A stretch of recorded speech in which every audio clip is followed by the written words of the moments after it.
Dewan Perwakilan Rakyat DPR RI menyetujui pertimbangan Presiden Prabowo Subianto untuk memberikan amnesti terhadap 1.116 narapidana, termasuk Sekjen PDI Perjuangan Hasto Kristianto. Hal tersebut disampaikan Wakil Ketua DPR RI Sukmi Dasko Ahmad di Jakarta, Kamis 31 Juli 2025.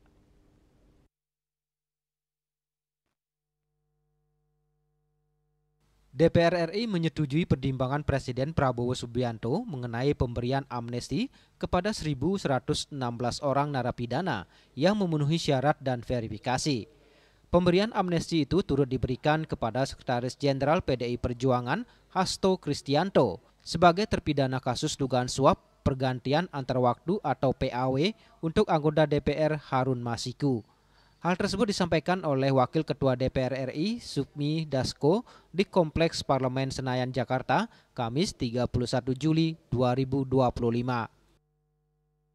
Dan pertimbangan atas Surat Presiden nomor 42/07/2025 tanggal 30 Juli 2025 tentang amnesti terhadap 1.116 orang yang telah terpidana diberikan amnesti, termasuk saudara Hasto Kristianto.